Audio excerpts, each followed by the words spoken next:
കൊല്ലം ചടയമംഗലത്ത് കക്കൂസ് മാലിന്യം തള്ളുവാനെത്തിയ വാഹനം നാട്ടുകാർ കൈയോടെ പിടികൂടി. കഴിഞ്ഞ ദിവസം രാത്രി 10:30 മണിയോടുകൂടി ചടയമംഗലം ഇളമ്പഴന്നൂർ കുന്നംകുഴി പ്രദേശത്ത് കക്കൂസ് മാലിന്യം തള്ളുവാനെത്തിയ വാഹനം നാട്ടുകാർ തടഞ്ഞുവെക്കുകയും ചടയമംഗലം പോലീസിൽ ഏൽപ്പിക്കുകയും ചെയ്തു. പൊതു ഇടങ്ങളിലും ജനവാസ മേഖലകളിലും നിരന്തരം കക്കൂസ് മാലിന്യങ്ങൾ തള്ളുന്നത് പതിവായതോടെയാണ് നാട്ടുകാർ സംഘടിച്ച് ഇവരെ പിടികൂടിയത്. സംഭവവുമായി ബന്ധപ്പെട്ട് അഞ്ചൽ സ്വദേശികളായ ലോറി ഡ്രൈവറെയും ക്ലീനറെയും മാലിന്യം കൊണ്ടുവന്ന വാഹനവും പോലീസ് കസ്റ്റഡിയിലെടുത്തു.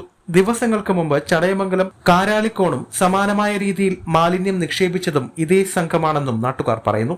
ജനവാസ മേഖലയിൽ മാലിന്യം നിക്ഷേപിച്ച് സാംക്രമിക രോഗങ്ങളും പകർച്ചവ്യാധികളും പടർത്തണമെന്നുള്ള ഉദ്ദേശത്തോടുകൂടി ബോധപൂർവം ശ്രമിച്ചു എന്ന കുറ്റത്തിലാണ് പോലീസ് കേസെടുത്തിരിക്കുന്നത്.